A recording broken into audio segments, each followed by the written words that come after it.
Le Seigneur soit avec vous. Évangile de Jésus-Christ selon saint Marc.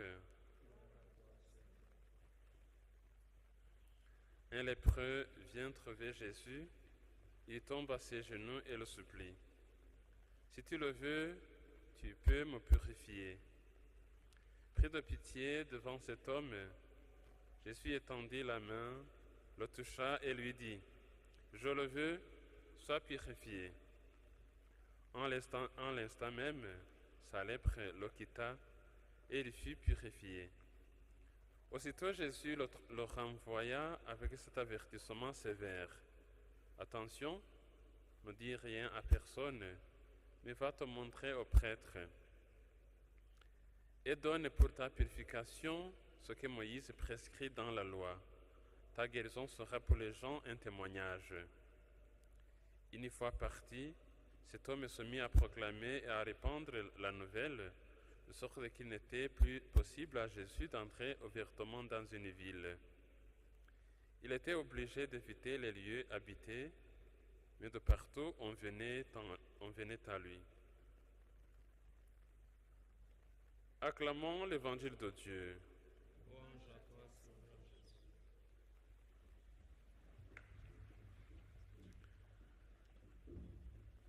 Chers frères et sœurs, aujourd'hui nous sommes au 6e dimanche du temps ordinaire et c'est le 11 février.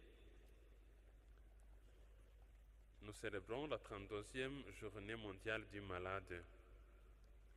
Depuis 1992, l'Église a institué cette journée mondiale des malades, le jour où nous fêtons Notre-Dame de Lourdes. À Lourdes, la Vierge Marie est apparue à Bernadette Soubirous et lui dit qu'elle est immaculée et qu'elle a été conçue sans péché. La Vierge Marie a confirmé ce dogme marial de l'Immaculée Conception en 1858, quand elle est apparue à Bernadette. Et est entrée dans la tradition de cette cité à Lourdes. Il y a la procession, la prière pour les malades. Et dans l'Église, ce mois de février, selon l'intention du pape François, c'était un mois réservé pour la prière des malades. Et l'intention de ce mois est prier pour les malades, surtout les abandonnés.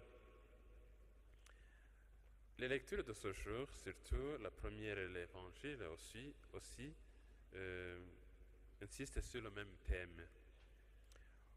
On parle de la lèpre. Dans la première lecture, tirée du livre des Lévites, on donne une sorte de réglementation qui concernait les lépreux. Les lépreux, celui qui était atteint de cette maladie, devait se mettre à l'écart et ne pouvait pas être à côté des gens. Et il était déclaré impur parce que cette maladie, et même d'autres dangers, était considérée comme la conséquence du péché. Celui qui était atteint de la lèpre était considéré comme impur et devait se mettre à l'écart, en quarantaine, ne s'approchait pas des gens. Et quand il devait s'approcher des gens, il devait parler, crier haut, impur, impur, pour que les gens sachent et pour qu'il soit évité, pour ne pas le rencontrer. Celui qui était impur, celui qui ne devait pas s'approcher des personnes dans l'Évangile, à notre étonnement, nous le voyons s'approcher de Jésus. Et Jésus, comme si ne savait pas les lois et les coutumes qui concernaient le lépreux, le toucha. Le lépreux vient trouver Jésus parce qu'il avait confiance en lui, il avait foi en lui. Il le voyait non pas comme d'autres personnes. Il était sûr qu'il serait accueilli et bien accueilli. Il tombe à ses genoux, il est proche de lui et le supplie, si tu le veux, si tu le peux, tu peux me purifier. Il a foi en Jésus, Sauveur. Il a foi en Jésus, parce que celui qui peut purifier, celui qui peut guérir, c'est Dieu. Et il dépend de sa miséricorde. Et Jésus a pitié de nous, de toutes les personnes qui s'approchent de lui avec foi et confiance. Il a été pris de pitié. Il étendit la main, le toucha et lui dit, je le veux, sois purifié. Jésus n'est pas vrai Dieu, vrai homme, n'est pas comme un juif normal. Normalement, ne devait pas s'approcher de ce lèpre et il le toucha, il le guérit. Il le rétablit, il rétablit ses relations avec les autres par ce fait de le renvoyer pour aller rencontrer le prêtre et donner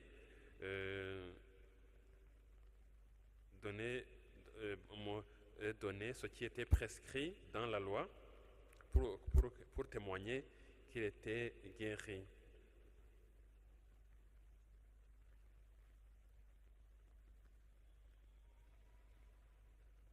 La lèpre représente toutes ces maladies qui nous mettent à l'écart. Les lépreux représentent toutes ces personnes abandonnées, oubliées, considérées, ou bien connues comme des pécheurs publics. Toutes ces personnes que nous ne voulons pas qu'elles soient proches de nous. Même ces personnes, quand on parle de leur nom, presque personne ne veut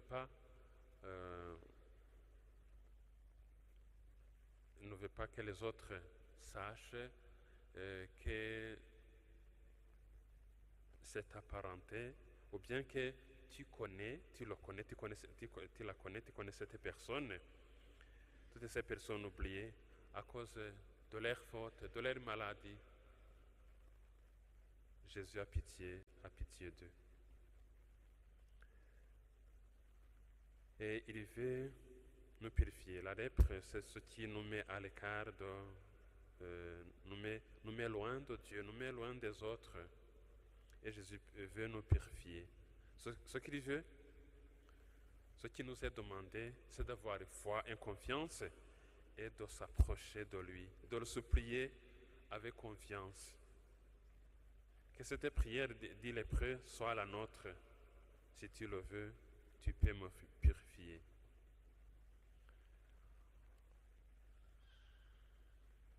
Ce message de la première lecture de l'Évangile rejoint le thème de la 32e journée mondiale du malade. Comme je vous l'ai dit, le thème est d'abord ce passage du livre de la Genèse. Il n'est pas bon que l'homme soit seul. Soigner le malade en soignant les relations. Je peux vous lire ce message du pape François qui n'est pas long, qui a ce thème que j'ai déjà indiqué. Soigner le malade en soignant les relations. Dès le début, Dieu, qui est amour, a créé l'être humain pour la communion, en inscrivant dans son être la dimension des relations. L'homme est essentiellement relation. Les relations, être en relation avec les autres, est inscrit dans sa nature, dans la nature humaine.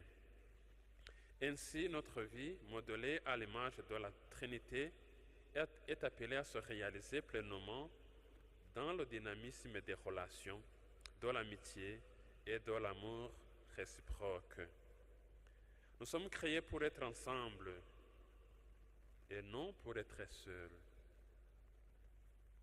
Comme nous le dit l'auteur du livre de la Genèse, hommes et femmes les créa. Et Dieu nous a été révélé comme un et trine.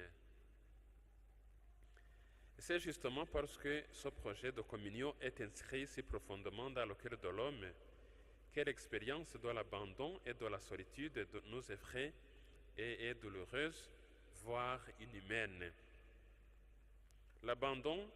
L'expérience de l'abandon et de la solitude n'est pas dans notre nature. Elle est douloureuse, mais aussi elle est inhumaine.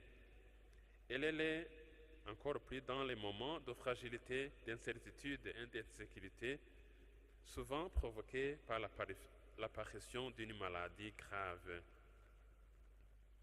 C'est dans ces moments difficiles d'incertitude et d'insécurité, provoqués souvent, parfois par une maladie grave, que nous sentons que nous avons besoin des autres. Et cela confirme que l'homme est créé pour vivre avec les autres. Je pense par exemple à ceux qui se sont retrouvés terriblement seuls durant la pandémie de Covid-19, les patients qui ne pouvaient pas recevoir des visites, mais aussi les infirmiers, les médecins et le personnel de soutien, tous débordés et enfermés dans les salles d'isolement. Et bien sûr, n'oublions pas ceux qui ont dû affronter l'heure de la mort tout seuls, soignés par le personnel de santé, mais loin de leur famille. En même temps, je partage avec douleur la détresse et la solitude de ceux qui, à cause de la guerre et de ses conséquences tragiques, se retrouvent sans soutien ni assistance. La guerre, nous dit le pape François, est la plus terrible des maladies sociales et les personnes les plus fragiles en paient le prix le plus élevé. C'est une maladie terrible parmi les maladies sociales, la guerre. Il faut cependant souligner que même dans les pays qui jouissent de la paix et de ressources plus importantes, le temps de la vieillesse et de la maladie est souvent vécu dans la solitude et parfois même dans l'abandon. Ça ne suffit pas d'avoir cette paix ou bien la sécurité et ressources importantes. Il faut aussi ces relations avec les autres. Parce que même dans ces pays riches, il y a cette expérience de l'abandon provenant de la vieillesse ou bien de la maladie.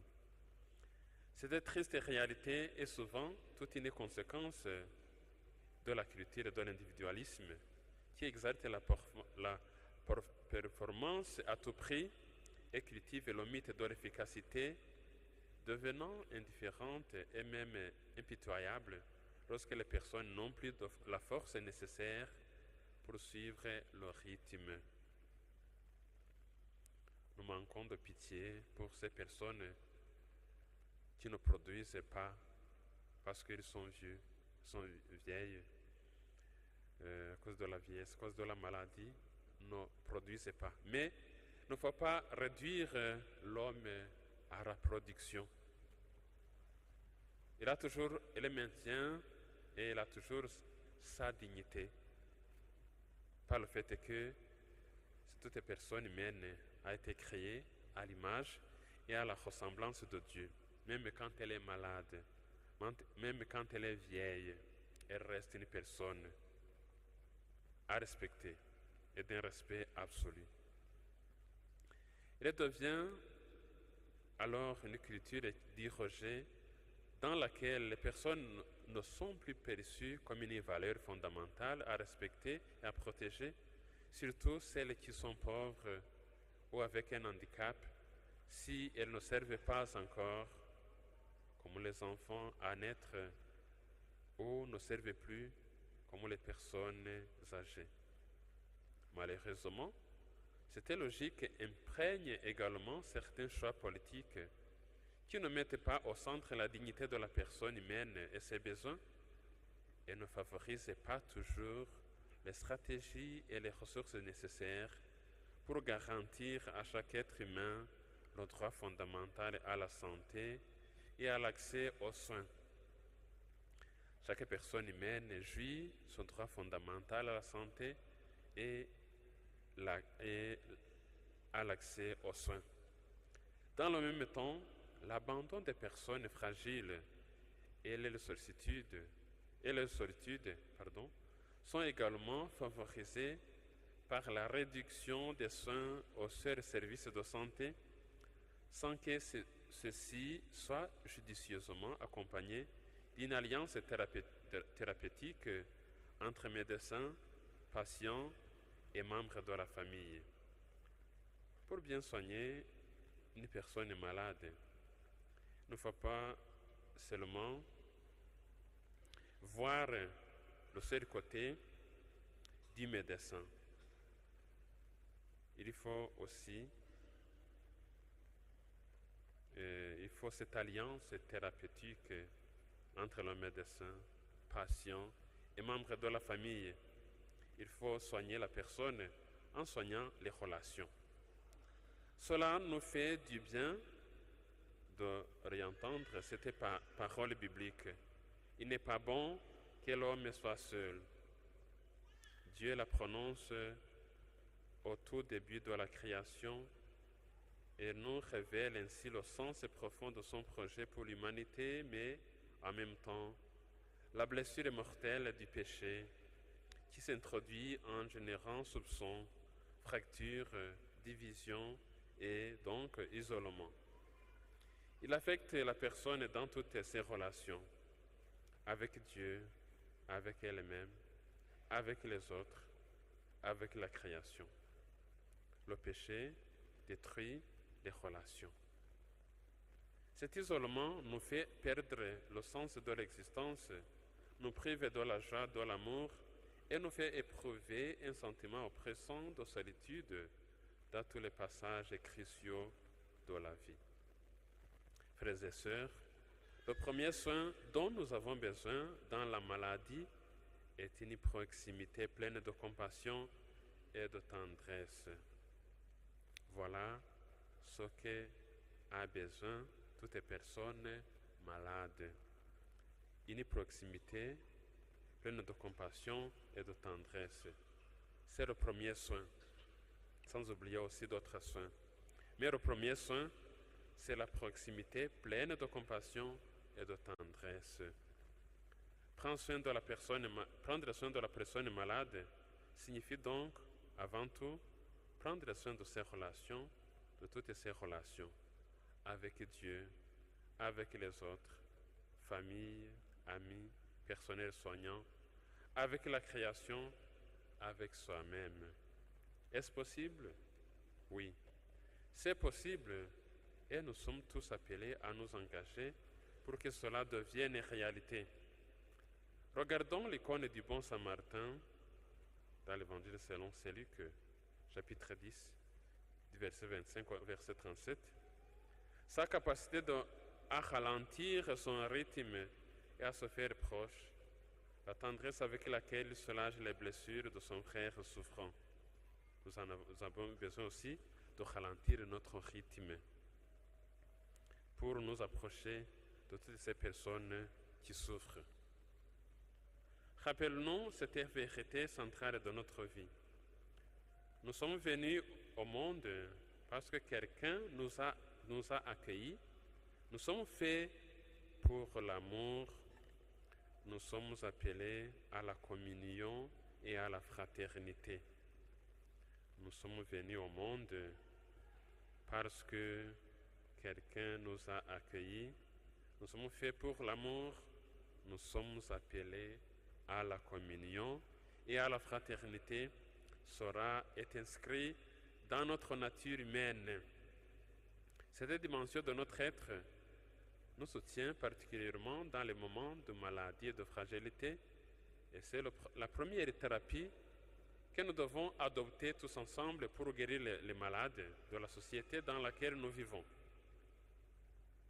À vous qui vivez la maladie, dit le pape François, qu'elle soit passagère ou chronique, je voudrais dire, n'ayez pas honte de votre désir de proximité et de tendresse. Toute personne a besoin de cette proximité et de tendresse, et surtout quand elle est malade.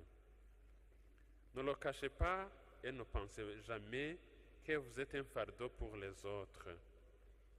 Loin de nous de cette pensée d'être un fardeau pour les autres quand nous sommes vieux ou bien malades. La condition des malades nous invite tous à freiner les rythmes exaspérés dans lesquels nous sommes plongés et à nous redécouvrir.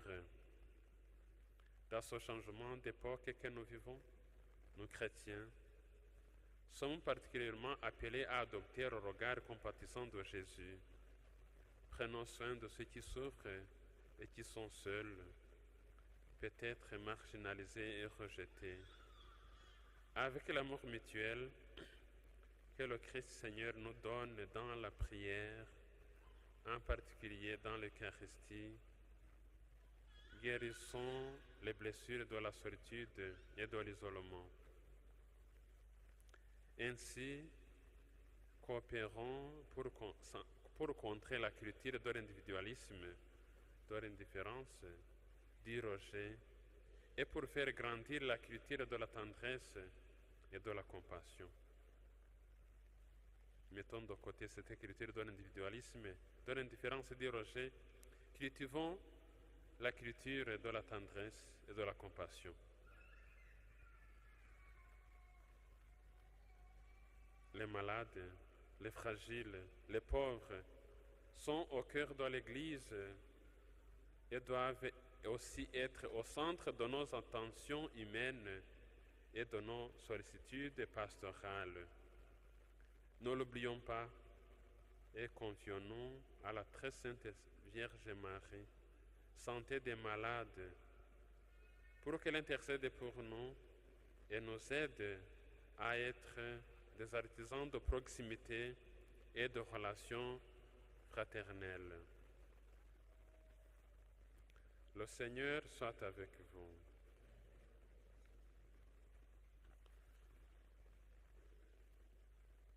Nous élevons pour proclamer notre foi.